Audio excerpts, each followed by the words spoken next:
As faculdades brasileiras produzem 50% de analfabetos por ano.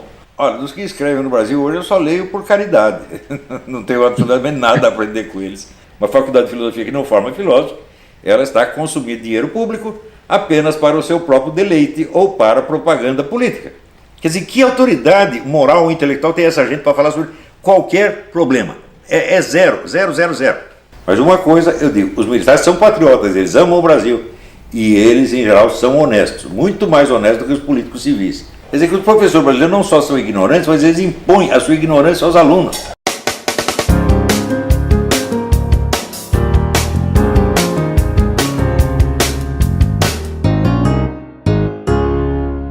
Professor Olavo de Carvalho, muito obrigada por nos aceitar essa conversa comigo aí na sua casa.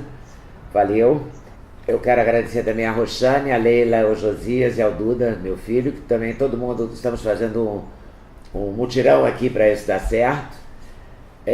Professor, filósofo, escritor Olavo de Carvalho. Hoje é o nome mais falado no Brasil. Demorou, né? Demorou 27 livros. Eles falam quando querem, eu não estou pedindo nada para ninguém. Não, mas depois que surgiu o senhor Jair Bolsonaro, só se fala no Olavo de Carvalho. Mas o Olavo de Carvalho está dando cursos há muitos anos, né? Desde 2009, parece. Tem hoje o quê? Mais de 5 mil alunos? Este curso, que é o curso online de filosofia, eu comecei em 2009. Dei muitos cursos antes, mas cursos assim, isolados, durante um tempo, né? No Paraná eu dei durante quase 8 anos, acredito eu. Mas este curso começou em 2009. É o curso no qual eu estou fechando tudo que eu ensinei durante a vida, estou ensinando ali de novo. Né? Na verdade, as pessoas se preocupam muito, entre as acusações que lhe fazem, dizer que o senhor não tem uma formação intelectual formal. Não é? E pelo que eu li também parou de estudar na escola aos 14, 15 anos e passou a ler o mundo, leu tudo, né, eu acho. Olha, formação intelectual tenho eu, esses camaradas não têm nenhuma. A formação intelectual que se pode obter numa faculdade de filosofia no Brasil é nula. As faculdades brasileiras produzem 50% de analfabetos por ano, analfabetos funcionais. Então isso quer dizer, o sujeito vai mostrar um diploma de faculdade, é ele mostrar um certificado de que, olha, eu tenho 50% de chance de ser um analfabeto funcional. Então, ter um diploma desse é uma vergonha.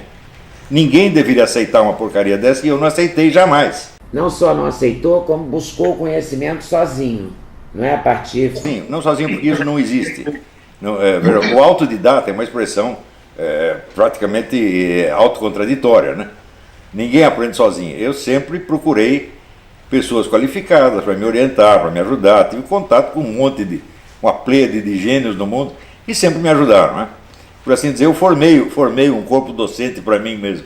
E deu muita sorte também, porque conviveu com pessoas com jornalistas de muita expressão, com intelectuais muito cultos, não é, de verdade. No tempo em que isso existia, quer dizer, eu tive a sorte de mudar para o Rio de Janeiro em tempo de conviver com os grandes intelectuais brasileiros de uma geração que estava acabando. Tipo o José Montello, o Herberto Salles, o Paulo Francis, o Roberto Campos, né, o Antônio Olinto. Quer dizer, eram escritores de um nível que hoje seria impensado. E eles já estavam todos, o mais novinho ali tinha 80 anos. E eu tinha uns 50. Né? Então eram todos 30 anos mais velhos do que eu. E à medida que eles foram morrendo, eu pensava, o que vai ser da próxima geração? Quando morrer esses camaradas aí, vai sumir tudo, como de fato sumiu. Né? Hoje não tem ninguém que se compare com eles. Né? O Carlos Heitor Coni, acho que está vivo ainda. Não, morreu já, né? Até esse morreu também. Eu dei sorte, entrevistei José Montello algumas vezes, entrevistei alguns deles, ainda muito jovem, né? Mas é uma coisa rica se comparada com o de hoje, né? Quem faz a sua cabeça hoje? Tem alguém no Brasil que você lê? Alguém que você se interessa pela obra? Não. No Brasil? No Brasil e no mundo. No mundo tem, com certeza, mas no Brasil não. Olha, dos que escrevem no Brasil hoje eu só leio por caridade. Não tenho absolutamente nada a aprender com eles. Né? Como, por exemplo, esse esse Christian Donkey, eu chamo Christian Donkey, é o sujeito que ele soma o número de palavras, né, do que eu escrevi e passa a analisar sem ter lido. É um negócio maravilhoso. Só no Brasil pode acontecer isso. Ele pega o livro, quantas palavras tem, né? Eu me lembro de um motorista de táxi que tinha em Poá, né, que ele sempre perguntava, ele não sabia ler, ele perguntava quantas páginas tem o livro que o professor está fazendo. Ele sabia o número de páginas e ficava contentíssimo. E esse Christian Donkey é a mesma coisa. E isso escreve para a Folha de São Paulo, veja você. E escreveu que o professor Olavo já escreveu o correspondente a 4 Bíblias. Li hoje isso na Folha. Eu creio que é mais, porque você veja, só o curso online de filosofia, ele contou errado. Só o curso online de filosofia são 450 aulas. Cada aula transcrita dá aproximadamente de 20 a 30 páginas. De maneira que só ali nós temos 9.000 páginas. 9.000 páginas são 9 Bíblias. Então ele não sabe contar, simplesmente não sabe nem mesmo contar o número de palavras. Mas vamos ao que interessa, né? Qual é a contribuição do filósofo Olavo de Carvalho para a filosofia? Veja, bom, vamos, na filosofia na escala mais universal, eu tenho algumas descobertas originais. Por exemplo, a questão dos 4 discursos de Aristóteles é uma coisa que já foi comparada. O filósofo português Mendo Castro Henriques, ele comparou aquilo à obra de Jean-Baptiste Vico. Né? O professor Antoine Danchamp, que era do Instituto Pasteur de Paris, ele disse que essa descoberta lógica ia ajudá-lo muito nas suas pesquisas sobre a lógica da ciência, e assim por diante, né? Então isso é uma contribuição universalmente válida. Veja, é importante saber, quando eu publiquei esse livro, em 1995, salvo engano, fazia 30 anos que não saía um único livro sobre Aristóteles no Brasil. Daí o pessoal da USP, para não ficar atrás, eles desenterraram, tiraram da gaveta uma tese do Oswaldo Porchat Pereira de 30 anos antes e publicaram, para dizer, nós também falamos sobre Aristóteles. É uma vergonha total. Né? Eu posso dizer que não conheço na Universidade Brasileira praticamente ninguém habilitado a discutir esses assuntos, tirando um ou dois, né? Também octogenário ou nonagenário que ainda resta. Né? Eu tive a ocasião de apresentar este trabalho para o professor Miguel Real, que imediatamente me convidou a ser sócio do Instituto Brasileiro de Filosofia, falar no Congresso Brasileiro de Filosofia. Então, como o Miguel Real ainda valia a pena discutir esse assunto, o resto não vale, não. Você vai dizer que Renato Janine Ribeiro é filósofo? Está brincando comigo? Né? Filósofo é uma coisa, bacharel em filosofia é outra, completamente diferente. Né? Então, esse pessoal, eles têm assim, a burocracia da filosofia. Filosofia mesmo não tem nenhuma. Você vê, lê o livro do Paulo Arantes, que se chama Um Departamento Francês do Ultramar. Ele confessa que em 70 anos de atividade a USP não formou um único filósofo. Então, para que existe? Então, esta entidade, evidentemente, é um estelionato. Uma faculdade de filosofia que não forma filósofo, ela está consumindo dinheiro público apenas para o seu próprio deleite ou para propaganda política. Então, evidentemente, aquilo é uma entidade estelionatária, fraudulenta. Já devia ter sido fechada há muito tempo. Você veja, o maior filósofo brasileiro, que foi Mário Ferreira dos Santos, a USP nunca tomou conhecimento de que esse homem existia. Esse é um dos grandes filósofos da humanidade, talvez o maior filósofo do século XX. Eles não descobriram até hoje. É um negócio incrível. Eles não se interessam pela filosofia brasileira. Quem se interessar? Bom, o meu professor, para não dizer que eu não cursei nenhum curso de filosofia, cursei sim. Cursei o curso dirigido pelo padre Stanislau, lá dos Anjos, na PUC do Rio. E quando chegou no fim do 3º ano, o padre morreu. E daí eu cheguei lá, tinha um monte de cara da teologia da libertação, né, falando assim, o Evangelho segundo Nietzsche. Eu falei, vou embora. Né? E o padre morreu, aliás, em circunstâncias extraordinárias. Ele era estoniano de origem, e quando os russos finalmente se retiraram da Estônia, ele ficou tão contente que ele teve um infarto e morreu. Nossa, morreu de alegria. Morreu de alegria.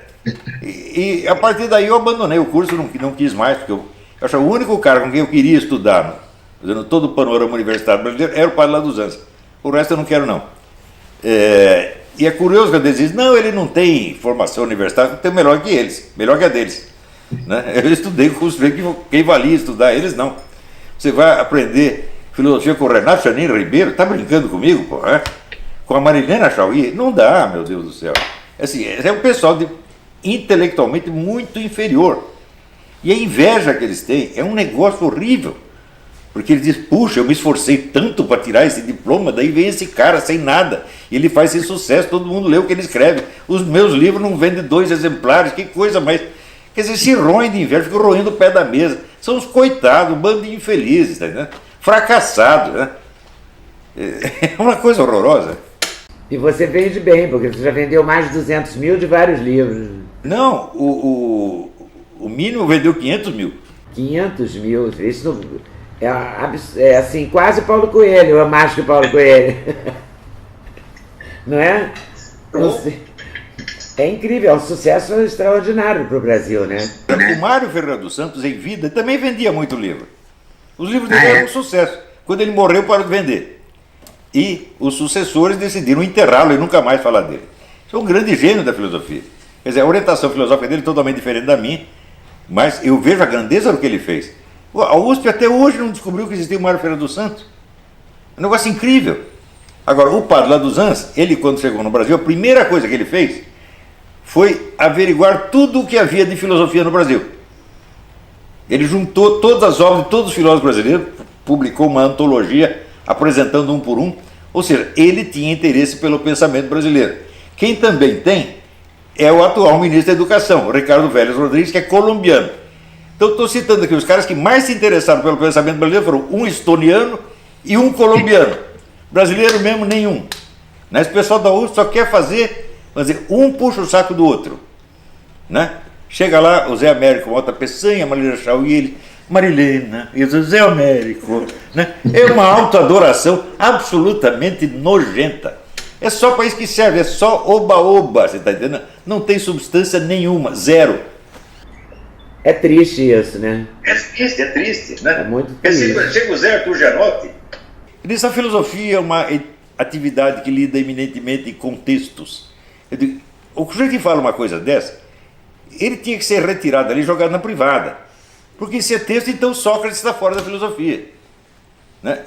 Na Romênia, eu tive a ocasião de estudar os ensinamentos do grande filósofo romeno chamado Petre Tsutsea, que nunca escreveu um livro. Tudo que se sabe dele foram os alunos que anotaram. Então isso está fora da filosofia? Né? Quer dizer, outra coisa, você confundir filosofia com análise de textos, está confundindo filosofia com filologia. Que é exatamente o que fazem na USP. Eles só fazem filologia, analisam texto e mais texto e mais texto. Eles nunca pegam um problema filosófico substantivo, só textos. Então é por isso que nunca viram filósofo. Né? Eles ficam com essa masturbação textual pelo resto da vida. E agora estão encantados com a descoberta de Olavo de Carvalho, porque a partir do Bolsonaro, eles consideram que você fez a cabeça do Bolsonaro e que você indicou 2 ministros. Essa indicação de 2 ministros foi assim decisiva para Olavo de Carvalho estar em todos os jornais e merecer capa da Veja, perfil. Eu vi a entrevista que você publica no YouTube, né, a íntegra da entrevista, e li a Veja. E pela primeira, eu falei, vou comprar a Veja, porque é uma Veja histórica com Olavo na capa. Olha, eu publiquei a gravação integral da entrevista com a Veja para o pessoal ver o contraste entre o que eu falei e o que eles escreveram. Né? Para você ver a escala de interesse desses camaradas, né? Olha, eu estou há vários anos dando esse curso, já tive 20 mil alunos, arrebentei completamente a hegemonia intelectual esquerdista, abri espaço para novas ideias, começou a aparecer novos autores, novas ideias, etc. Tudo isso aconteceu diante dos olhos cegos dessa mídia porca. Né? De repente eu indico 2 ministros e viro o que é assunto nacional. Ora, indicar 2 ministros, qualquer senadorzinho do interior do Mato Grosso indica, meu Deus do céu. Agora, para eles, isso é tudo, porque eles só pensam em poder e cargos. Isto para eles é a vida. O mundo eleitoral e a nomeação é o mundo deles, é o mundo da burocracia, é a nomenclatura. Ou seja, são pessoas intelectualmente inferiores que estão fora da vida intelectual. Para eles existe só a vida política imediata, a política tomada no seu sentido mais pequeno e material. Quem foi eleito, quem vai ser o ministro, quem vai ser o chefe de gabinete. Isto é o mundo dessa gente, porque é isso que eles querem. Você vê, o Rui Fausto, que é professor emérito da USP, ele é o mentor do Haddad, que nós particularmente chamamos de cagado. Né? Ele é o mentor do Haddad. Então, E ele foi o orientador da tese do Haddad. Daqui a pouco eu falo da tese. Então, evidentemente, ele seria o mentor do presidente, porque ele já está orientando esse presidente há 20 anos. De repente, é eleito o Bolsonaro, ele acha que eu tomei o lugar dele e que eu sou um mentor do Bolsonaro. Eu conversei com o Bolsonaro 3 vezes na vida. Tudo que aconteceu foi o seguinte: o Bolsonaro leu um livro meu, leu e gostou do livro. Isto basta para fazer de mim um mentor do Bolsonaro? Só no mundo da carochinha. Isso é Alice no País das Maravilhas. Isso é uma coisa do infantilismo absolutamente doentio. Ora, a minha obra transcende infinitamente a orientação de um político. Não é isso? Então, esses camaradas são assim, eles não examinam nem mesmo o meu currículo. Você vai ver as pessoas que leram a minha obra e a elogiaram.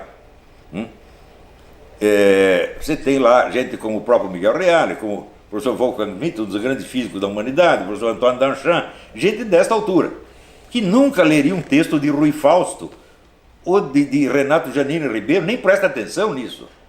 Então, eu tenho algum prestígio intelectual, esses caras não têm nenhum. O prestígio deles é no mundinho deles. Um professor da USP puxa o saco do outro professor da USP e diz: nós somos os intelectuais. E nós, intelectuais, desprezamos Olavo de Carvalho. E quem não despreza vocês? Quem presta atenção no que vocês dizem? Só a Folha de São Paulo, que é o house organ da USP.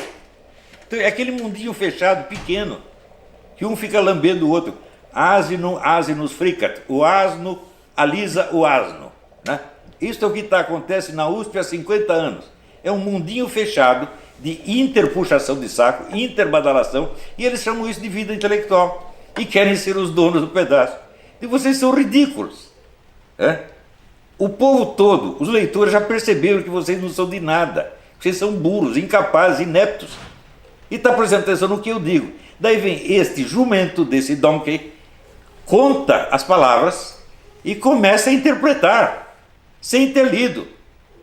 É uma coisa do outro mundo. Isso nunca aconteceu na história do mundo. Olha aqui, esse homem escreveu tantas palavras. Olha, o que é isto, meu Deus do céu? E ainda conta errado. Eles, 4 Bíblias? Só, veja, eu escrevi 18 livros, mas tem aproximadamente mais 1000 artigos de mídia que nunca foram reunidos em livro, e tem 16 cursos avulsos transcritos. 16 cursos avulsos dá 5 aulas cada um dá 100 partes, quer dizer, aí você já tem mais 1.600 partes. E você tem as 9.000 páginas, pelo menos, do curso online de filosofia. Então isso aí dá 10 Bíblias, meu Deus do céu. Nem contar palavras esse cara sabe. Olha, isso se eu contar aqui nos Estados Unidos, olha, tem um senhor que escreveu um artigo sobre a minha obra, sem ler, mas contando o número de palavras. Aqui eles não vão acreditar que isso acontece. Isso só acontece no Brasil, que é assim, onde a universidade serve para fabricar analfabetos funcionais. Inclusive é claro que esse analfabeto funcional, Rui Fausto é analfabeto funcional, todo o pessoal que está escrevendo, né, sem contar os jornalistas, esse então nem se fala. Né? Eu estou falando de professores de filosofia. É notório que são analfabetos funcionais, ele não entende o que escreve. Eu digo, Rui Fausto, eu digo uma coisa, ele entende o contrário. Por exemplo, eu estava tendo uma discussão minha com o pessoal intervencionista. É um post do Facebook, não é um tratado de filosofia, nada difícil. Né? E eu discutindo com os adeptos da intervenção militar, e disse: olha, vocês tiram essa ideia da cabeça, porque isso é impossível, e se for feito vai só dar rolo, etc. Ele entendeu que eu estava defendendo a intervenção militar. Claro, ele não sabe ler. É verdade que ele está com 85 anos e já tem direito à sua cota de Alzheimer, mas isso não o perdoa. Se está com Alzheimer, fica quieto em casa, né? Quais são, na verdade, os maiores problemas do Brasil, na sua opinião? Bom, o primeiro problema é, evidentemente, a segurança pública. Porque, para você ter outros problemas, você precisa pelo menos estar vivo, né? Se você não pode nem estar vivo, você não tem problema nenhum. Morto não tem problema. Então, no Brasil morrem 70 mil brasileiros por ano assassinados. Isso equivale a 3 guerras do Iraque por ano. E, no entanto, eu durante décadas, eu não vi uma discussão sobre isso na mídia nem no parlamento. Eles discutiam os impostos, né? Eles discutiam a desigualdade social e não sei o que, só besteira. Ninguém falava, olha, estão matando brasileiro um atrás do outro. Eles simplesmente não se preocupavam com isso. Inclusive, quando foram denunciar o PT, né, muita gente, inclusive da esquerda, passou a denunciar o PT, só falavam da corrupção. Escuta, mas foi durante a gestão petista, que a gestão do PSDB e do PT, que o número de homicídios foi crescendo até chegar nos 70 mil. E vocês não falam disso. Quer dizer, pode matar o brasileiro, só não pode roubar. Quer dizer, isso mostra que é uma escala de valores totalmente perversa. Eles dão mais importância para o dinheiro do que para a vida humana. Quer dizer, que autoridade moral ou intelectual tem essa gente para falar sobre qualquer problema? É zero, zero, zero, zero. Além da segurança, a gente pode colocar a educação também como um problema brasileiro? Não, a educação chegou num nível de calamidade, porque não há educação brasileira. Os nossos alunos tinham sistematicamente os últimos lugares nos testes internacionais há 20 anos. E teve um ano que tem um ministro da Educação, não era nem petista, era o Paulo Renato. Ele vendo esse resultado e disse, poderia ter sido pior. Eu digo, o quê? Depois do último lugar tem o quê? Tem o nada, é a hiena, não tem nem o inferno é alguma coisa, né? Só tem o nada. Então, como é que o cara fala um negócio desse? Nós estamos num país, no ministro da Educação fala uma coisa dessa, ou então é que nem o Haddad que fala cabeçalho em vez de cabeçalho, ou como o Emir Sader que escreve Getúlio com LH. É esta gente que está dando palpite a respeito da minha obra. Eles não têm autoridade nenhuma, zero, são príncipes da inépcia. Eu não quis estudar na faculdade por causa disso. Veja, quando eu tinha os 18, 19 anos, eu falei, bom, eu vou frequentar umas aulas como ouvinte para ver para onde eu vou. Fui na PUC, fui na USP, etc. Falei, não, aqui eu não venho. Se é para ouvir esses caras falando besteira, né? Falar de coisas que eu já estudei mais do que eles, eu não quero. Eu vou seguir outro caminho. E nesse outro caminho, ainda nem era de esquerda a universidade como é hoje, né? Não, ela sempre foi de esquerda. Sempre foi. Mas veja, mas tão intensamente. O problema não é o esquerdismo. Eu vou explicar para você. Essa pergunta precisa ser uma resposta mais concreta. Tá. Você vê, Aristóteles descobriu, e até hoje não foi desmentido, que o conhecimento humano só avança por confrontação de hipóteses opostas. Ele chamava isso de dialética. Dialética tem dois discursos ao mesmo tempo. Claro. Então, se não há confronto, simplesmente a coisa não anda. Não apenas não anda socialmente, quer dizer, a ciência não progride, mas a mente individual também não funciona. Se ela não tem a dose suficiente de contraste, ela não funciona. Ora, quando você pega um discurso ideológico pronto, espalha para tudo quanto é lado e suprime a oposição, o que acontece? Todo mundo emburrece. E foi isso que aconteceu na Universidade Brasileira. Você veja, eu mesmo coloquei em circulação centenas de autores fundamentais que estavam banidos da universidade. Ninguém tinha ouvido falar. Era um negócio absolutamente impressionante, né? Chegava aluno, meu, sempre na universidade, e eu disse, você leu tal coisa? Não, ouviu falar? Não. Eles nunca tinham lido nada, não sabiam coisa nenhuma. Eles só liam assim, Antônio Gramsci, Michel Foucault, Jacques Derrida, aquela mesma receita igualzinha desde os anos 60, um negócio horroroso. Então, se eu falasse de qualquer filósofo novo, perguntava, você já leu John Dewey? Não. Você já leu Jean-Luc Marion? Não. Você já leu esse? Já leu aquele? Não. Eles não sabem nada do que está acontecendo na filosofia no mundo. Então, se fecharam num circuito autorrepetitivo, tá certo? Imensamente vaidoso, imensamente emborrecedor, e destruíram a alta cultura do Brasil. E, portanto, destruíram a educação. Isto é um crime inominável. O crime que essa gente fez contra a educação brasileira é ser tão grande que não há palavrões na língua portuguesa suficientes para qualificar essas pessoas. Então, por exemplo, no ano de 2000, 140 professores da USP, da PUC, etc., publicaram um treco chamado Dicionário Crítico do Pensamento da Direita. 140 autores. Quando você ia ver, todos os autores direitistas principais não estavam lá. Todos. Você procurava, sei lá, o Russell Kirk não estava. Você procurava o Roger Scruton, Não estava. Você procurava Malcolm McGregor, não estava. Não tinha nenhum. Então, quem estava, assim, então? E quem não, estava? Eles botavam ali meia dúzia de nazistas, né? E, para não dizer que não tinha mais ninguém da direita, bom, eles botaram lá o Ortega y Gasset, 2 ou 3. E isso para eles era o pensamento da direita. Então o que eles estavam fazendo? Estavam escondendo o pensamento da direita, escondendo em primeiro lugar deles mesmos, que eles não conheciam, e escondendo dos alunos em segundo lugar. Então é claro que aquele livro era uma fraude, era um estelionato. Os autores deveriam ir para a cadeia por enganar os seus alunos desta maneira.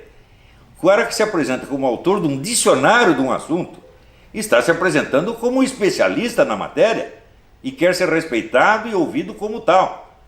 Só que é o seguinte, ali era um dicionário de ignorância total, feito por ignorantes para fazer ignorantes. Então, isso é um crime contra a educação brasileira. E essas pessoas nunca pagaram por esse crime. Aliás, não estão acostumados a pagar por nada. Eles têm até o direito de roubar ilimitadamente e ninguém pode nem falar mal. Não é isso? Então todo mundo está chorando porque o Lulinha está na cadeia. Coitado, ele só roubou 1 bilhão. Coitadinho, como é que fazem isso com ele? Quer dizer, essa coitadice, essa autovitimização é uma vaidade insana dessa gente. Só que é o seguinte, o povo já percebeu. O povo brasileiro não leva mais a sério a grande mídia, as autoridades universitárias. Já passamos em cima de tudo isso. Eles já morreram e não sabem. Esse Dom Quixote já está morto e enterrado. Mas isso é muito sério, né? Porque isso que também atrapalha muito, né? Porque a discussão é muito importante, o outro lado das questões. Você vê, a gente viveu agora no período pós-eleição, entre o primeiro e o segundo turno, uma acusação de que 57 milhões de pessoas, a gente viu no final quando 57 milhões votaram no Bolsonaro, que são 57 milhões de fascistas. Né? Essas avaliações, elas são muito complicadas também, né? Eu tenho uma resposta padrão que eu não posso transmitir aqui em público. Fascista é o da mãe. Então, é assim, esse pessoal, entre outros inúmeros assuntos que eles ignoram no total, é o fascismo. Ora, eu estudei o fascismo. Eu sei o que é o fascismo, né? E vivo citando autores e historiadores fundamentais que têm estudado esse assunto nos últimos 50 anos, né? E eu vejo que esse pessoal nunca leu nada disso aí. E como é que você define o fascismo? O senhor define? Surge em mais ou menos por volta de 1910, através basicamente de 2 autores que se chamavam Enrico Corradini e Alfredo Rocco. Eram membros do movimento sindicalista marxista na Itália. E eles chegaram à conclusão seguinte, que o proletariado não poderia ser o sujeito agente da Revolução Mundial, porque não há um proletariado internacional. O proletariado só existe dentro do limite de cada nação. Né? Para haver um proletariado internacional, seria preciso haver operários que toda hora trocam de país e continuam na mesma firma, isso não existe. Então, olha, o verdadeiro sujeito da revolução não é uma classe social, é uma nação. Então não se trata da luta de proletários contra burgueses, mas de nações proletárias contra nações burguesas. Então você vê que o fascismo era nitidamente uma parte do movimento socialista, da Revolução Socialista. E essa ideia pegou. Pegou tanto que sabe quem copiou essa noção mais tarde? O próprio Stalin. Stalin, quando inventou o movimento terceiro-mundista, o que é? São as nações proletárias contra as nações burguesas. Ele copiou o modelo fascista. No Brasil, quando tinha o antigo Partido Comunista do Luiz Carlos Prestes, ele dizia, nós temos que unir a burguesia nacional e o proletariado contra o quê? O imperialismo. O que era? A nação proletária contra a nação burguesa. Era a doutrina fascista. Então, os caras são fascistas, eles não sabem. Eles não têm a menor ideia, tá entendendo? Porque nunca estudaram nada. São chutadores. Veja, o que eles sabem do fascismo foi o que eles leram no Trotsky. O Trotsky nunca entendeu sequer o que era o comunismo. Se ele entendesse, ele não teria morrido com a picaretada na cabeça. Quem entendia o que era o comunismo é Stalin. Stalin, sim. Stalin era um gênio. Gênio da estratégia. Trotsky era só um vaidoso, um falador, um falastrão. E o Stalin se livrou do Trotsky, e o Trotsky, com o negócio de Revolução Mundial, ele só ia ferrar com o pouco de comunismo que eles tinham conseguido. Então, esse pessoal todo da esquerda brasileira adotou a estratégia fascista faz muito tempo e eles não sabem que é fascista. Mais ainda, o tipo de economia que junta assim, o Estado onipotente, junta com meia dúzia de grandes grupos econômicos que são seus parceiros, isso é fascismo. Isso é o único regime político que existe no mundo. Qual é o regime americano? Esse, fascismo. Qual é o regime brasileiro? Esse, fascismo. Qual é o regime chinês? Fascismo. Então nós estamos sob o domínio econômico, político do regime fascista e não sabemos. Porque não sabemos o que é fascismo. E qual é a sua expectativa, as suas expectativas em relação ao governo do Jair Bolsonaro? Eu espero, olha, eu não sou de fazer grandes expectativas com ninguém.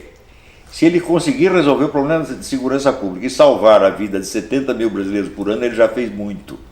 Vamos supor que ele não faça nada de bom na área econômica, nem na educação, nem na saúde pública, mas se ele conseguir isto, ele já terá sido o melhor dos nossos presidentes, porque salvou a vida de milhares de brasileiros. Se ele fizer isso para mim, tá bom. Ele está sendo, mas que mais você gostaria que ele fizesse? Digamos que ele consiga fazer a questão da segurança pública e mais uma ou duas. Quais seriam as outras duas? Bom, resolver o problema da educação, eu acho que leva 30 ou 40 anos, se conseguir. Então não espero isso de um governo.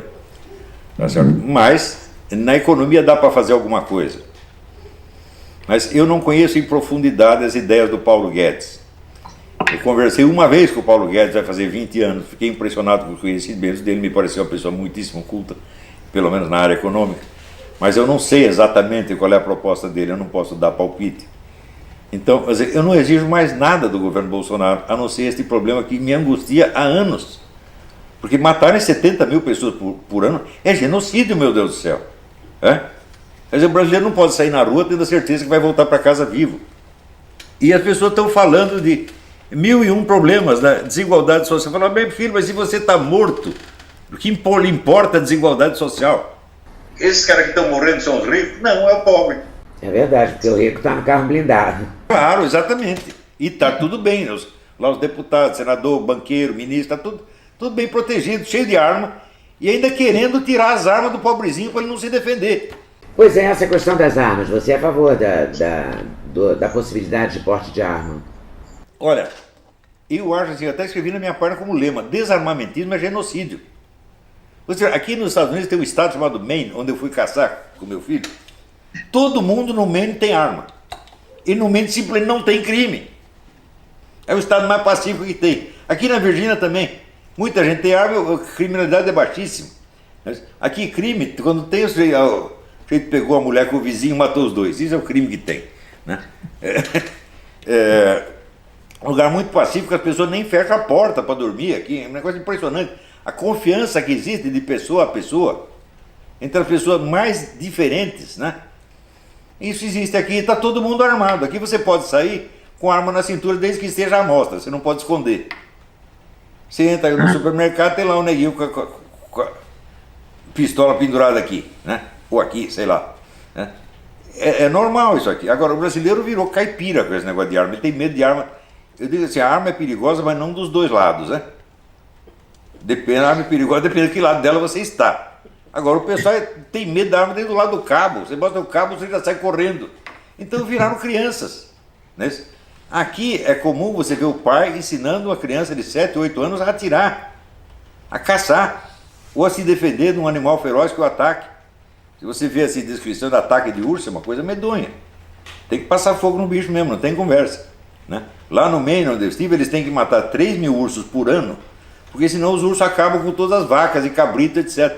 E eles não conseguem matar os 3 mil. Tá certo? Então você ir caçar no Maine é uma coisa benemérita. Tem uma foto sua caçando um urso com os seus filhos, que também circula muito aqui no Brasil. Né? Eu dei um azar desgraçado, eu fiquei uma semana em cima de uma árvore, embaixo de chuva, frio, e o meu urso não apareceu. Mas o do Pedro, meu filho, apareceu e está aqui, ele pendurado na parede até hoje. Não o Pedro, o urso. Graças a Deus. Na verdade, quando o senhor mudou para os Estados Unidos, essa questão da segurança foi importante ou não? O senhor mudou por conta de emprego, de trabalho? O senhor já foi demitido aqui no... Você foi demitido aqui no Brasil da imprensa? O senhor trabalhou em vários jornais, né? Notícias Populares, Última Hora, Jornal da Tarde, o Globo. Quando eu vim para cá, eu ainda escrevia para o Globo. Mas eu vim porque me ofereceram um emprego de correspondente do Diário do Comércio, que era o jornal da Associação Comercial. Né? E eu tinha rezado pedindo a Deus, Deus me tira daqui porque senão eu vou parar no Pinel. Né? Porque está tudo louco em volta, eu também vou ficar louco. Então, mas na mesma semana apareceu a oferta de emprego e eu vim para cá. Mas eu ainda escrevia para o Globo. Eu fui demitido do Globo uns 3 meses depois de ter chegado aqui. Né? Mas daí foi o último emprego que tinha, só sobrou o Diário do Comércio. Eu vi uma entrevista sua em que você diz que eu trabalhou muito tempo de freelancer com mais sucesso do que trabalhando nas empresas. Isso, mas isso foi bem antes, né? Eu tinha o quê? Uns 28 anos, uma coisa assim. É mais fácil ser freelancer jovem, né? Naquela época ninguém era freelancer, o pessoal tinha mania do garantia trabalhista. Todo mundo queria garantia trabalhista e achava que ser freelancer era a pior coisa do mundo. Mas eu, como freelancer, eu ganhava 4 vezes o que os meus colegas ganhavam. Era tão esquisito ser freelancer que o jornal do sindicato jornalista veio me entrevistar a respeito. Era uma realidade. Daí eu falei, vocês estão muito enganados, esse negócio de freelancer é muito bom. Hoje em dia está cheio de freelancer, né? É verdade. O senhor já foi ameaçado? Ameaçado de morte, ameaçado de alguma violência? Por escrever? N vezes. Inclusive uma vez a mídia independente, essa aqui é do Jorge Soros, publicou até um anúncio assim: dia tal, às tantas horas, o Olavo de Carvalho vai estar em tal lugar dando aula, vamos lá matá-lo. Assim. Daí eu não sabia de nada, cheguei lá, vi o prédio cercado pela polícia. Falei, o que houve aqui? André de ameaça de morte, querem matar um cara. Disse, quem? Um tal de Olavo de Carvalho. E você levou bem, assim, ficou tranquilo com isso? Não te apavorou? Eu não ligo para morrer, a única coisa que eu tenho medo é de não morrer nunca. Isso seria horrível. Ah, meu Deus. E você acredita, você é um católico, o senhor é católico. Eu toda hora estou me confundindo aqui, desculpa, tá? Eu vou falando você e eu tinha que falar senhor, mas me confundo. A questão religiosa no Brasil nesse momento tem vários acontecimentos muito preocupantes. Um foi a chacina na igreja de Campinas, que o rapaz matou várias pessoas. Temos a situação do João de Deus, acusado de estupro e de violência contra várias mulheres, de crimes sexuais. E temos a questão do deboche do que foi vítima a pastora Damares, nomeada pelo Bolsonaro. A gente entende isso como uma intolerância religiosa ou entende como fatos isolados? Não, eu acho que no Brasil existe um problema de intolerância religiosa gravíssimo. Não só entre as religiões, mas também dos ateus contra os religiosos. Você veja, esse pessoal evangélico, ele sofre discriminação todo dia. Inclusive da parte católica, isso que é uma vergonha. Não é isso? Então, você veja, discordância, eu tenho enorme discordância, eu já escrevi muita coisa contra a doutrina protestante, essa coisa toda. Mas eu não posso fazer chacota com o sujeito por ser evangélico, né? Porque afinal de contas, ele tem no meu entender, ele tem uma visão errada do evangelho, mas ele tem amor a Jesus, ele tenta viver de acordo com aquilo que ele entende que Jesus ensinou, tá certo? Ele ama o mesmo Deus que nós amamos, como a igreja tem o termo certo, são nossos irmãos separados, né? Irmãos separados, você espera que não esteja separado para sempre, um dia vamos estar juntos, né? É como dizia o Jorge Bernanos, um dia, meus irmãos, nós vamos estar todos juntos diante do trono de Deus, né? Então, é nisso que nós temos que pensar, nós vamos estar lá todos juntos, né? E lá as nossas pequenas divergências não têm importância, vai ter importância coisa muito mais essencial. Então, eu vejo assim, fazer chacota com o evangélico e também com o católico virou uma coisa normal, até na nossa mídia. Nossa mídia, universidade. A universidade, o sujeito não pode dizer que ele é religioso, que todo mundo cospe nele, é uma coisa horrível, né? Agora eles falam, discriminação anti-gay, não existe. Eu nunca vi ninguém ser discriminado por ser gay, nunca na minha vida. É claro que eu vivi no ambiente jornalístico, não conheço todos os ambientes, mas no ambiente jornalístico eu não vi ninguém jamais ser discriminado por ser gay. Isso nunca aconteceu. Mas os gays reclamam muito de discriminação. Hoje em dia também os trans... Eles vivem disso. Eles têm que se fazer de vítima para pegar dinheiro das ONGs internacionais, para ter uma legislação que o privilegia e assim por diante. Mas veja, o pessoal fala, não, aqui você tem muitos assassinatos de gays. Quantos? 200 por ano. Num país que tem 70 mil homicídios por ano, você pertencer a uma comunidade que tem apenas 200 vítimas, você está num dos grupos mais seguros e mais protegidos do país. Então, em vez de fazer um barulho em torno da violência anti-gay, o cara tem que dizer, olha, aqui no Brasil, nós sofremos muito menos violência do que o resto da população. Se eles fossem pessoas boas, eles diriam isso. Quer dizer, você reconhece que você tem uma posição mais segura do que os outros. Estão matando mais pessoas que não são gays do que gays, né? Na proporção estatística total. Né? Também esses alegados, né, crimes de racismo, eu digo, mas meu Deus do céu, mais de metade da população brasileira é negro ou mulato, não é isso? Então eles não são minoria de maneira alguma, não é isso? Você vê os negros e mulatos em tudo quanto é lugar, tudo quanto é posto. No Senado, no Congresso está cheio deles, né?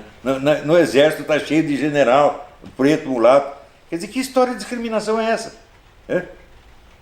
O que tem discriminação é o seguinte, o sujeito faz uma piadinha, né? Claro que existem pessoas que têm preconceito, mas não ousam expressar esse preconceito publicamente, e muito menos não ousam agir em função desse preconceito e impor, né, dificuldades ou humilhações a pessoas da outra raça. Nesse momento, acho que esses crimes de racismo, essas ameaças e tal, têm sido mais evidentes. Eu não sei se estão sendo, é aquela história do... Eu não sei se tem maior visibilidade e por isso a gente fica sabendo mais, ou se tem acontecido mais. Você veja, muitos desses crimes não tem nada a ver com isso. Por exemplo, crime anti-gay, quando você vai... Outro dia está aí, uma mulher soltou uma tese sobre o lesbocídio. Então tinha lá 100 e tantos homicídios de lésbica. O número total já é irrisório em face dos 70 mil. Mas o sujeito foi investigar e viu que dessas, pelo menos metade não eram lesbocídio. Assim, a mulher foi assaltada, houve uma briga de uma lésbica com outra. Em suma, esses números são enormemente falsificados. Por quê? Porque há interesse nisso, tem dinheiro circulando. Os caras querem legislações que os privilegiem e querem dinheiro das ONGs internacionais, eles mesmo fundam ONGs. Quer dizer, a coisa tem um viés muito, muito torto. Né? A discussão não é honesta. Né? A rigor, eu acho assim, no total, eu acho o brasileiro um dos povos menos racistas do mundo. Né? Eu me lembro assim que num debate na PUC, né, estava eu e meu filho Luiz, o Gugu, né? E o Gugu é um mulato, na verdade, né? E estava lá um cara falando, não, mas aqui os homens só estupram mulheres, os brancos estupram as mulheres negras, né? Eu falei, tá aqui eu e meu filho, se você disser que foi estupro, você vai apanhar do pai e do filho. Cala a boca. Você tem muitos filhos, né? 8 filhos, ou 7? Até onde eu contei eram 8. 8. Como é que você é como pai? Um pai companheiro? Você pergunta para ele, porque tem a minha filha mais velha, sempre foi maluca, né? Mas eu não posso falar dela, Não, deixa pra lá. Na internet tem entrevistas dela e tudo. Mas eu vi a Leila... Eu pensei nesse assunto e nós aceitamos o acordo. Eu vi depoimento da Leila, vi depoimento do seu filho, que é mariner. Não é o Pedro? Pergunta para os meus filhos, eles dizem. Sempre como um pai que dialoga, que conversa e tal. Isso é um grande caminho, porque a gente tem uma questão também no Brasil muito forte das drogas, né? E que eu acho que falta diálogo também, né? Falta falar, não use por causa disso. Falta conversar. Você acha que conversar com o filho é uma grande saída para a educação doméstica da casa, da família? Eu transmito a todos os pais que eu conheço, se você quer ser obedecido, dê poucas ordens. Você não pode ficar interferindo na vida do seu filho todo dia, que nem as pessoas adoram fazer. Diz o que ele tem que vestir, o que ele tem que comer, que hora que ele tem que acordar, e mais isso, mais... Pô, não é assim. Então, até o Davi, meu filho, outro dia lembrou, ele só dava uma ordem, não use drogas. Eles obedeceram, nunca nenhum usou. Resolveu a questão, né? Reduzir as ordens. É uma ideia mesmo. Fala-se aqui no Brasil que um dos únicos. Quer dizer, tem três coisas que eu achei divertidíssimo que você falou. Primeiro, que você era irresistível, eu adorei. Achei a frase hilária. Bom, pois eu falei isso de gozação, evidentemente. Claro, mas. A repórter da mesa. Ah, mas o senhor seduziu não sei o quê, papapá, todo mundo está seduzido. Eu falei, eu sou mesmo irresistível. Quer dizer, foi uma gozação. É claro que eu sou resistível como qualquer um, né? Mas eu falei, daí os caras pegam a frase, põem sem o diálogo todo e dá a impressão que eu estou falando seriamente que eu sou irresistível. Dava para ver. Depois que o senhor é o segundo governo. Eu não falei isso? Não, essa mídia brasileira hoje eles não têm ideia do que eles estão fazendo. Eu citei uma frase do Alexander Solzhenitsyn. Ele disse, um grande escritor é como se fosse um segundo governo. Eles pegam e dizem, Olavo de Carvalho diz que ele é o segundo governo. Fala, assim não dá para conversar, pô. E é verdade que o senhor foi indicado, ou gostaria de ser indicado para ser embaixador do Brasil nos Estados Unidos? Não, foi o contrário. O Jair Bolsonaro, em discursos, ele disse publicamente que ia me convidar para ser ministro da Educação e depois disse ministro da Cultura. Eu rejeitei a oferta e achei, assim, que por uma questão de educação, deveria indicar alguém para algum ministério, para não ficar no vazio. E indiquei, então, um ministro das Relações Exteriores e da Educação. E eu disse que se eu fosse aceitar algum cargo público, seria o de embaixador nos Estados Unidos, se me oferecesse. Subentendendo, ou seja, se não achasse alguém mais qualificado. Que, aliás, eu mesmo indiquei alguém mais qualificado. Não posso dizer quem é, mas já soltei um nome, botei um nome em circulação. Então, se não tivesse mais ninguém, eu aceitaria. Agora seria um horror para mim. Um horror. Você vê que eu estou acostumado a dizer as coisas do jeito que eu penso. Eu falo em público do mesmo jeito que eu falo aqui na minha família. Eu não sou duas pessoas, eu não tenho um personagem, né? Eu estou assim, que nem tem um conhecido nosso que é um gênio dos aforismos, e ele inventou uma frase, eu sou eu e vice-versa. É maravilhoso? Então eu adotei isso aí. Bom, muito agora, bom. Se eu não estou na embaixada, eu não vou poder nem fumar meu cachimbo, pô. Você parou de fumar cigarro? Parei. Eu sempre tive esse projeto, falo que quando eu fizer 70 anos vou passar para o cachimbo. Passei. E é bom o cachimbo? Muito melhor. Melhor que o cigarro? Nossa, não tem comparação.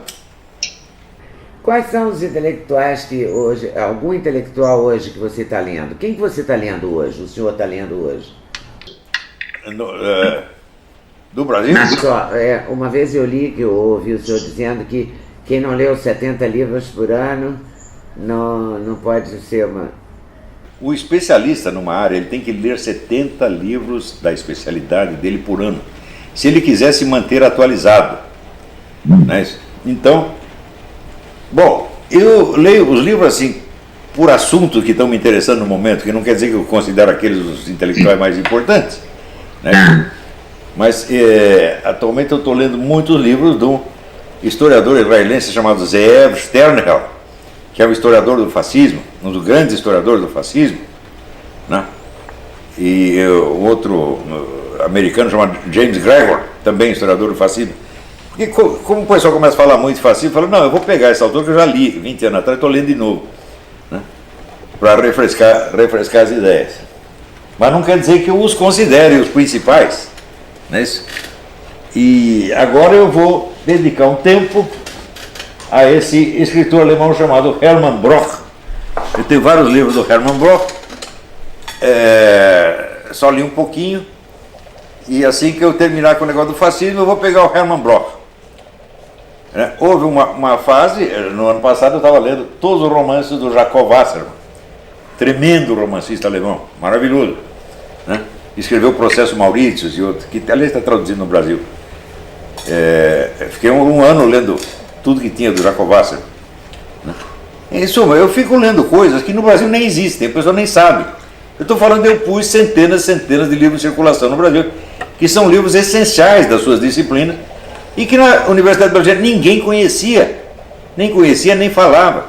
Quer dizer que os professores brasileiros não só são ignorantes, mas eles impõem a sua ignorância aos alunos. Tem uma crise agora de nas livrarias brasileiras, né? Os grandes grupos como Cultura, Saraiva, a FENAC saiu do Brasil, enfim, eles estão fazendo uma campanha de livros no Natal e tal, porque as livrarias estão praticamente em recuperação judicial. Há uma grande crise econômica, claro, e esse segmento também foi afetado.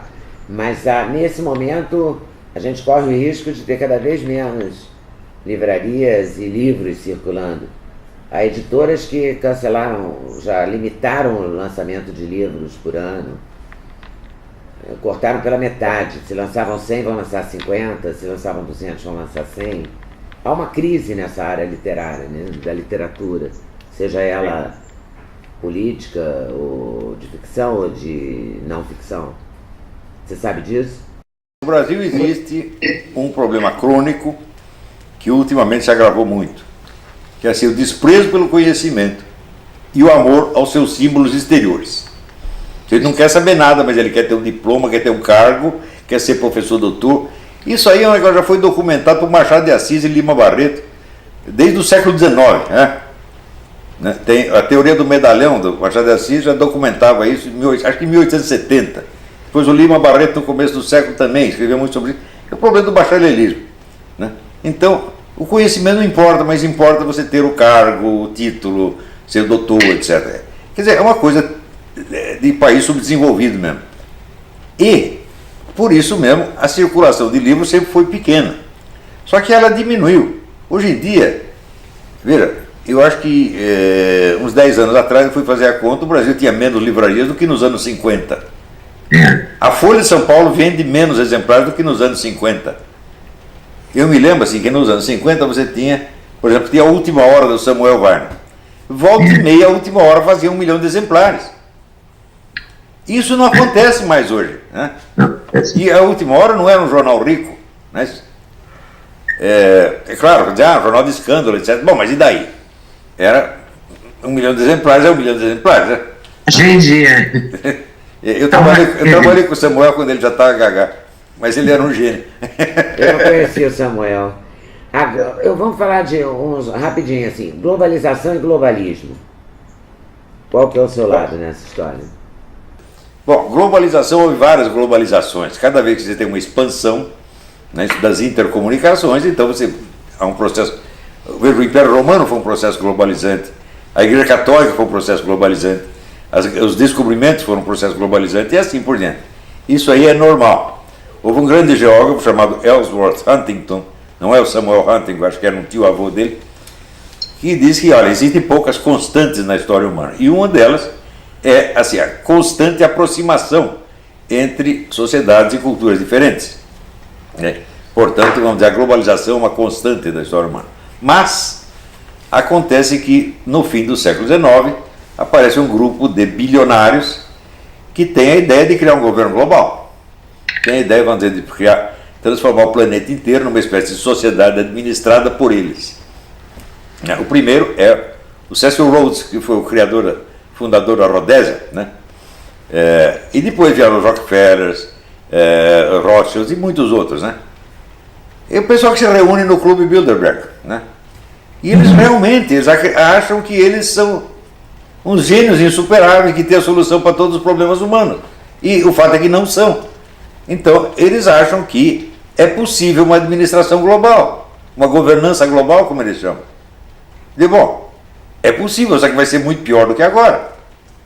Porque se você exige, há problemas que são globais e, portanto, exigem respostas globais. Eu digo, mas isso é de uma estupidez fora do comum. Por exemplo, se o sujeito vier assaltar a minha casa, eu devo esperar que os assaltos sejam eliminados na cidade inteira para depois cuidar do assalto da minha casa? Isso é um raciocínio inteiramente. O sujeito acha que aumentar o tamanho do problema é aproximar-se da solução. É uma ideia tão idiota que não deveria nem ser discutida. Se tem problemas locais, eles têm que ser resolvidos localmente. Os problemas globais têm que ser resolvidos localmente, porque globalmente você não vai conseguir. Então, mas eles têm essa pretensão e têm dinheiro. Então, um governo global é materialmente impossível. Mas uma coisa ser impossível não quer dizer que não haja idiotas em número suficiente lutando para realizá-la. Do mesmo modo que a economia comunista, ela em si é impossível. Mas você tem milhões de cretinos, bilhões de cretinos tentando criar aquilo. Então o esforço de criar o impossível cria uma série de males possíveis. E a teoria do poder moderador? Talvez funcione no Brasil, eu não sei. Tem gente que diz, o Brasil sempre precisou do poder moderador, que era representado pelo imperador, depois foi representado pelas Forças Armadas. Talvez isso funcione, né? Agora, você veja, eu não tenho nenhum modelo de sociedade para ensinar para as pessoas. Assim, você veja, e tudo que eu escrevo sobre política, só tem dois tipos de escritos. Tem escritos que são metodológicos, que são considerações metodológicas sobre a ciência política, e tem estudos de casos, situações específicas que eu estudo. Eu nunca escrevi um negócio sobre modelo de sociedade, e que é, vamos dizer, a própria definição da ideologia. Uma ideologia é um modelo de sociedade. Mas, então, quando os caras me chamam de ideólogo, eles estão usando a palavra em sentido pejorativo e estão apenas me retratando como se eu fosse um deles, o que é muito lisonjeiro para eles, né? É muito lisonjeiro para um Rui Fausto, que nunca foi nada mais além de um ideólogo comunista, tá certo? Me chamar de ideólogo. Eu não sou, meu filho, eu sou um filósofo, você não é.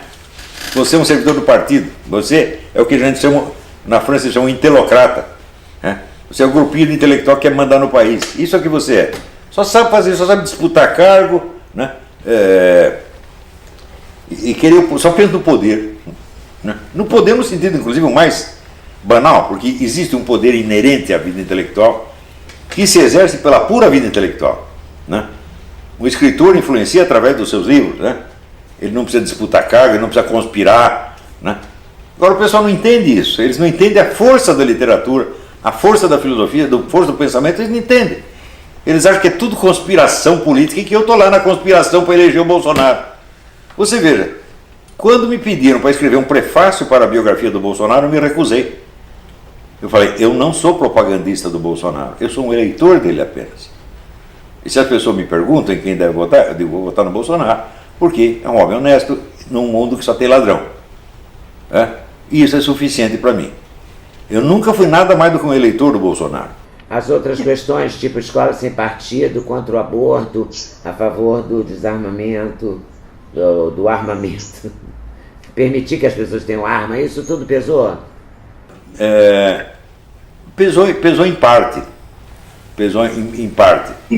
Mas veja, eu não posso julgar um político pela sua proposta. Nem posso julgar um movimento político pela sua proposta, pela sua ideologia. Existe a tensão dialética entre as propostas e as ações. Você vai julgar pela ação, pelo resultado? Pela mistura das duas coisas. Existe uma tensão, um jogo dialético entre o que o cara propõe fazer e o que ele está fazendo realmente. Esta é a realidade da coisa. Você não pode julgar só pela fórmula ideológica, mesmo porque, se você pensar, a fórmula ideológica do Bolsonaro mudou muitas vezes. Eu não sei qual é a dele, eu não sei qual é. Como é que eu posso ser o ideólogo do Bolsonaro se eu nem sei que raio de ideologia ele tem na cabeça? O que eu sei é o seguinte, ele é um homem honesto e ele dá importância à vida humana e ele quer proteger a vida humana contra os assassinos. Ponto final. Isso é motivo suficiente, porque os outros só querem pensar o seguinte, como vão tirar o dinheiro do nosso bolso? Então, claro que eu tenho que votar no Bolsonaro. Ele quer proteger a vida das pessoas e os outros só querem tomar o dinheiro das pessoas. Os comentaristas políticos da televisão, sobretudo, estão muito incomodados por o fato do governo Bolsonaro ter muitos militares nos ministérios. Isso te incomoda? Você acha que esse é um caminho? Uma questão de estatística. Você tem menos ladrões entre os militares do que entre os políticos civis. Eu também, se estivesse lá, eu quero fazer um gabinete que não tem ladrão, eu falo, bom, eu vou ter que acabar botando os militares lá. Olha, eu conheci bem os militares brasileiros nos anos 90, perdi o contato com eles faz tempo. Mas ali tinha muito cara burro, tinha, mas ladrão não tinha nenhum. Cara desonesto não tinha nenhum. Tinha sujeito ingênuo, que achava que entendia as coisas, mas não estava entendendo. Isso eu disse para eles muitas vezes, quer dizer, eu não sou de puxar saco militar. Sempre tentei, eu penso assim, se eu sou amigo de uma pessoa, o primeiro dever que eu tenho para com ela é dizer a verdade para ela. A verdade tal como eu sei, ninguém é unissapiente. Então eu tenho que dizer as coisas até o ponto em que eu sei. Então não tem que ficar alisando, tem que dizer a verdade. E eu sempre disse a verdade para os militares, mesmo quando era uma verdade incômoda. Mas uma coisa eu digo, os militares são patriotas, eles amam o Brasil. E eles, em geral, são honestos, muito mais honestos do que os políticos civis. Então, se você quer gente honesta, você vai ter que catar alguns militares, pelo menos. Né? Porque fora você não pode confiar nem em padre, pastor protestante, né? Médio. Não, prefiro os milicos, pô. Chega lá o médio, ele tá lá estuprando a mulherada toda, pô, o cara é doido. Né? Você pega o padre, daí vem o Marcial Maciel, come todos os seminaristas. Pá! O que é isso? Agora, você não vai falar, não tem o coronel comendo os recrutas. Bom, vamos falar da questão cultural, porque os artistas também estão muito indignados, acham que vai acabar a cultura. Você gosta de teatro, você acredita... Cultura. Você gosta de cultura? Né? Que cultura? É em cultura isso? Cultura é os macaquinhos, um enfiando o dedo no cu do outro. Isso é cultura. É gozação, pô. Né? Olha, por exemplo, eu estudei teatro com o Eugênio Kuznat. Né? Eu nunca quis ser ator, mas eu tinha curiosidade pelo lado psicológico, eu tinha lido o livro do Stanislavski. Então, o Stanislavski era sobretudo um grande psicólogo. E eu, por causa do interesse em psicologia, fui lá estudar isso com o Eugênio Kuznat. Né? Que até um dia ele disse, olha, você é o pior ator que já passou por aqui. Eu falei, mas eu não quero ser ator. Eu estou aqui só por curiosidade psicológica. Ele falou, ainda bem. Mas naquele tempo, você via que havia uma dedicação artística que desapareceu. O Eugênio Kuznat colocava a arte acima de tudo. Né? Ele não fazia as coisas por vaidade, mas por amor à arte. Né? Eram todos assim naquela época. Depois acabou, virou só vaidade e propaganda política e comissão de verba. E acabou, a alta cultura acabou no Brasil. Onde que você veria hoje? Veja, eu estava ali estudando com o Eugênio Kuznat na época em que eles estavam encenando no Teatro Oficina Os Pequenos Burgueses, a peça do Máximo Gorki, que foi talvez a melhor encenação de qualquer peça que já teve no Brasil. Era um negócio que você estava assistindo ali, parecia que você estava vendo aquela família russa, né? Com os dramas, era um negócio impressionante. Nunca mais fizeram um treco desse no teatro brasileiro. Agora é tudo artificial, tudo posado. É tudo gente de papelão, gente de isopor. A dramaturgia tem uma função, mas ela não está sendo exercida. O que aconteceu no teatro brasileiro? Veja, o teatro brasileiro morreu com Jorge Andrade e Ariano Suassuna. Depois não teve mais nada, absolutamente nada. Você não pensa que eu não procuro. Eu procuro joias no Brasil como quem procura obras de arte no Brasil, como quem procura joias no lixo, você está entendendo? De vez em quando eu acho uma, né? Eu achei esse menino, esse Rodrigo Garcia Duarte, que escreveu Os Infernos na Ilha, e falou, porra, tem um cara que sabe escrever. É uma maravilha você encontrar isso, né? Encontrei ele com os contos do Yuri Vieira, mas assim, é tudo você catando, que nem galinha ciscando, tá entendendo? Tá difícil de achar. E antigamente não, você tinha... Era uma coisa atrás da outra, era uma criatividade imensa. Agora, acontece que esses senhores doutores, como Rui Fausto, Arthur Gianotti, etc., dominaram a universidade e querem que a universidade monopolize a criação intelectual. Então, burocratiza toda a vida intelectual e mata, estrangula. Você vê, esse é um problema que aconteceu em todo mundo, e em todo mundo esse é um problema que é estudado. Existe um livro muito importante de um sociólogo americano chamado Randall Collins. O livro chama-se The Credential Society, a Sociedade das Credenciais, em que hoje em dia não importa o que você está fazendo, importa a credencial, importa o papel que ele mostra. Isso acaba com a vida cultural. E evidentemente os interessados nisso são sempre os mais medíocres, os mais incapazes de criatividade.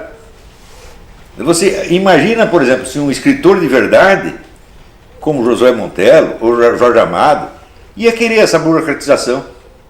O Jorge Amado, nem no tempo que ele era ultracomunista, ele era mais comunista que Stalin, nem nesse tempo ele ia querer a burocratização da vida intelectual, porque ele sabia que isso ia matar tudo. Ele sabia da importância da liberdade, do confronto, eles sabiam disso. Para criar. Até os comunistas sabiam disso, hoje em dia ninguém sabe, hoje o cara diz, eu sou liberal, mas ele não sabe disso. Ele diz que é liberal, mas ele não quer o confronto de ideias, ele não pode ter o contraditório. Quando aparece o contraditório, eles reagem como estão reagindo à minha presença. é só fofocagem. Fofocagem, história de família, ou então é contar o número de palavras e sair falando sobre isso. Meu Deus, é uma coisa, uma jumentice indescritível. Isso nunca aconteceu na história do mundo. Eu conto aqui para os americanos o que está acontecendo no Brasil, eles não acreditam, eles acham que eu estou inventando, pô. Eu falo o negócio da mandioca para eles, eles não acreditavam, pô. Imagina se falar do ar, né? Pois é, a história do ar, ou a cabeça redonda para as ideias circular. O que é isso? Você assiste filmes? O Josias fez um filme, O Jardim das Aflições, né, baseado no Jardim das Aflições, que foi boicotado a beça, se bem que eu vi o Josias no programa do Danilo, vi ele dando algumas entrevistas. O Josias está aqui, o Josias é um gênio. Ele, quando falou, quero fazer um filme... Ele pretende filmar outras obras suas, outros momentos da sua... Talvez ele faça isso, eu espero que faça. Quando falou que ia fazer um filme sobre mim, eu fiquei aterrorizado. Né? Falei, lá vem besteira. Mas o filme saiu ótimo, saiu uma obra-prima. Gratíssima surpresa. E olha, eu gosto tanto de filme. Eu gosto tanto de filme, quando não tem filme bom, assisto filme ruim. Eu vive se queixando, né? Você me obriga a assistir essas porcarias. Eu falei, mas só tinha porcaria hoje, fazer o quê? Esse filme de invasão zumbi. É isso. Você se diverte em casa mesmo, você não é de sair muito não, né? Não, nunca sai de casa, tem preguiça. Né? Quanto mais velho fica, mais a gente fica gostando da vida de casa. Hein? Olha, a vida da minha casa é muito divertida, minha família é muito divertida. Deve ser animada essa casa, né? Pelo que a gente vê, parece animada. E você não vê, o senhor não veio ao Brasil há muito tempo, né? Não, eu tenho por norma, quando eu saio de um lugar, não volto mais lá. O senhor não pretende voltar ao Brasil, entendi direito? Não, vou morrer aqui mesmo. Jura? Não dá saudade de nada? Não, porque o que eu vou fazer aí? Não sei. Olha, eu vou aí só para ficar triste. Só para ver a decadência, só para ver a impotência criativa dos brasileiros. Isso eu vejo daqui mesmo, quanto mais de longe a gente vê isso, melhor. Porque é o seguinte, eu tenho amor ao Brasil, eu quero o bem do Brasil. Mas é tal negócio, o brasileiro é que nem um sujeito que, para você ajudar ele, você tem que ficar longe dele. Porque se ficar perto, ele vai te deprimir, você não vai conseguir ajudar mais ele. É uma teoria. Exatamente. É o amigo bêbado do pentelho, é melhor você ficar longe dele. De vez em quando você manda um dinheiro para ele, faz um telefonema curtinho, tá? Para animar ele um pouco. E olha, é só o que dá para fazer. Eu trabalho para o Brasil. Da cultura e política americana não participo em absolutamente nada. No começo participei um pouco, depois eu vi que não dá, isso aí não funciona. Então, tudo que eu estou fazendo é para o Brasil. Mas para trabalhar para o Brasil, você tem que estar longe, pô, para não se contaminar. E tem alguma coisa que te dá saudade na alimentação, sei lá, o mar, alguma coisa? Uma paisagem?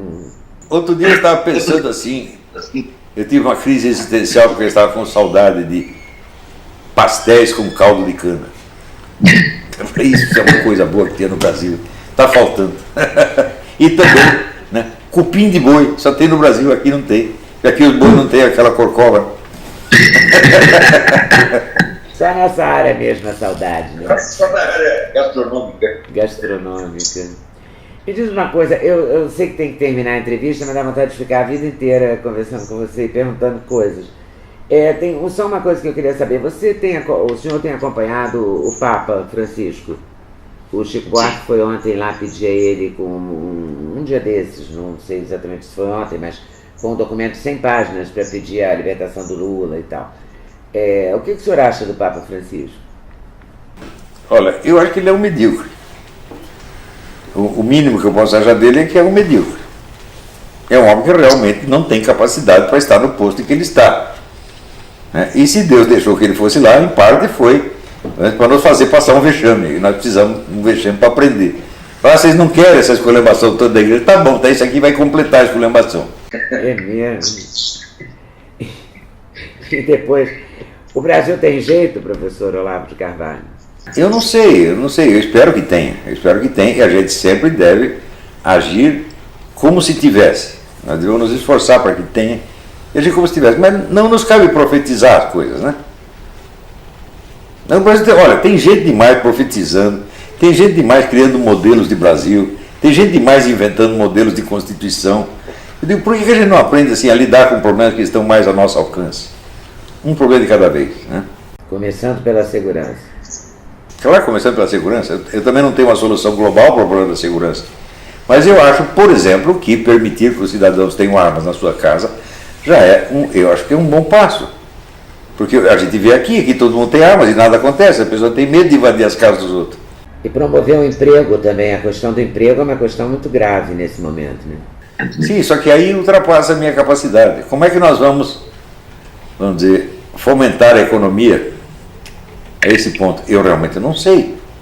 Os empresários, alguns empresários que eu entrevistei recentemente, como o Luciano Hang, estão planejando da Avan, lá em Santa Catarina, eles estão planejando, o Flávio Rocha parece que é aqui no Rio, na Riachuelo, que é Rio, Ceará, São Paulo, Ceará, estão planejando gerar empregos, investir na economia, fazer uma parceria, sem ser uma parceria formal, mas apostar no Bolsonaro e gerar mais emprego, o que seria uma coisa positiva. Notório é o seguinte, o Estado tem que parar de comer tanto dinheiro, ele custa muito caro, tá certo? E tem que devolver algo para a sociedade, para poder ser reinvestido e gerar emprego. Isso aí é o óbvio, isso aí não é uma fórmula minha, isso aí, no fundo, todo mundo sabe disso, né? Até o Lula sabia disso. Ele não fez porque não queria, porque ele pensava primeiro no seu partido e no seu compincha, e depois no povão, né? O povão, assim, as migalhinhas lá do Fome Zero, né? Mas para os amigos dele, os bilhões. Então, é isso. Olha, tem uma coisa que falta no Brasil. As pessoas... Tem uma amiga minha que é americana, ela diz, o problema do Brasil é que eles não sabem os 10 mandamentos. É verdade. Sobretudo, eles não sabem o amor ao próximo. Eles não sabem o que... Quem vem para os Estados Unidos percebe assim, que a base da sociedade americana é o amor ao próximo.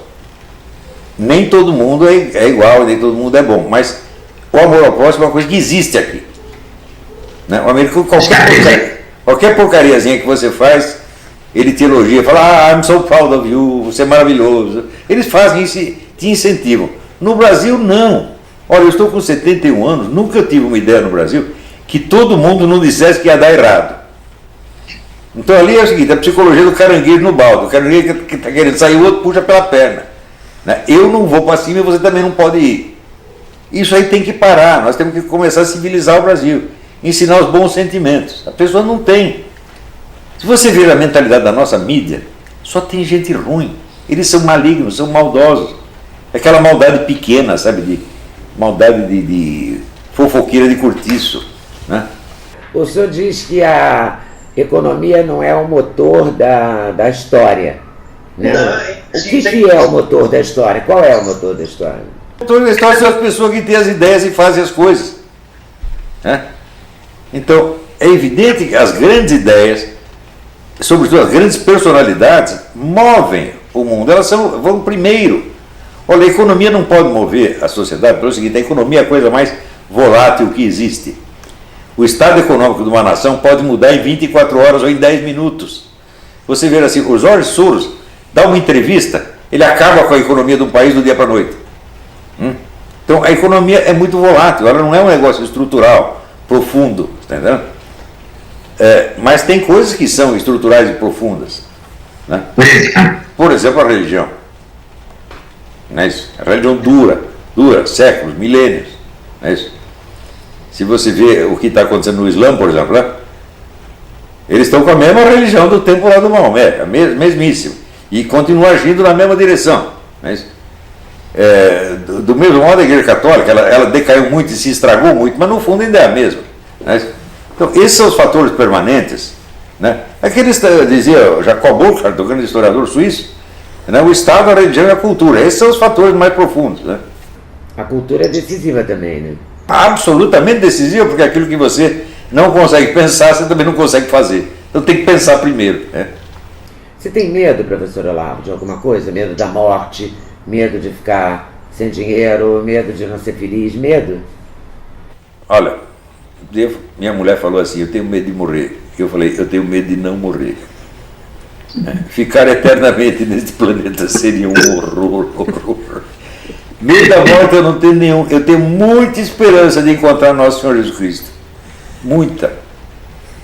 Então, medo da morte é nenhum. Quer me matar, pode vir matar agora mesmo. Não estou nem ligando, não estou nem aí. Né? Agora, você ficar embaçando aí, você chegar aos 120 anos, gagar, fazendo pipi nas calças, aí é horrível. Mas se chegar aos 100 anos dono do seu corpo e da sua mente, seria bacana, né? Minha mãe morreu com 99 anos porque ela caiu no banheiro. Porque ela estava lúcida, perfeita. Ela duraria até os 103, 104. Né? A irmã dela morreu com 102. Você é de uma família longeva, né? O pessoal dura muito. Né? Você pretende durar muito? Você cuida da sua saúde? Você leva muito a sério isso, não? Alimentação? Eu cuido um pouquinho, porque cuidar muito da saúde é doença. Né? A gente só pensa em saúde porque está doente. Né? Cuida um pouquinho. Mas você é feliz? Você, Roxana, Leila, Davi, todo mundo feliz. Ora, tudo que acontece, tem coisa assim que entristece a gente, mas a tristeza não é infelicidade. A tristeza faz parte da felicidade também. Tristeza dá e passa, né? É uma espécie de tempero, a parte amarga da coisa também existe, né? Mas, no modo geral, eu acho que nós aqui somos muito felizes, estamos muito gratos a Deus Nosso Senhor. Eu estou muito grata a você, ao senhor, a Roxana, a Leila, ao Josias, que nos ajudou aí nesse projeto, ao meu filho Duda, que me incentivou a ter coragem de pedir essa entrevista. Muito obrigada por ter aceito. Fiquei muito feliz mesmo. Muito obrigado. Eu é que agradeço. Você é uma pessoa de uma simpatia extraordinária. Né? Não tem jeito de não gostar de você. Oh, meu Deus, que bom. Ganhei o dia, o mês, o ano. Espero conversar com o senhor outras vezes ao longo das nossas vidas. Suas ordens. Tá bom? Muito obrigada. Obrigado. Tchau. Abração. Esse foi o Olavo de Carvalho. Você sabe que, eu vou falar uma coisa para vocês, eu não achei que eu fosse capaz de fazer essa entrevista, eu não achei que ele me daria a entrevista. O Duda me incentivou, eu escrevi no Instagram, eu acho. É no Instagram dele, né? Não me lembro agora se foi no Instagram, se foi no YouTube, mas foi no Instagram. E um rapaz entrou em contato comigo, me passou o telefone da Roxana, a mulher dele, que eu agradeço publicamente, porque ela foi incrível, né? Intermediou isso. O Duda topou vir aqui para casa me ajudar com o Skype, porque eu não sou boa nisso. O Josias, por coincidência, o Josias, diretor do filme Jardim das Aflições, sobre a vida e a obra do Olavo, estava lá na Virgínia e ajudou a gente também por lá. Então, muito obrigado a todos. Super valeu. Eu adorei ter feito a entrevista. E você vai lá, se inscreve no nosso canal, prestigia, espalha para os amigos, dá o like. Isso é muito importante para o canal existir, sabe? E para eu conseguir cada vez mais conversar com o maior número de pessoas e dividir, compartilhar, que é a palavra da moda, essas entrevistas e essas histórias com vocês. Valeu? Então, até a próxima. Até o próximo vídeo. Obrigado.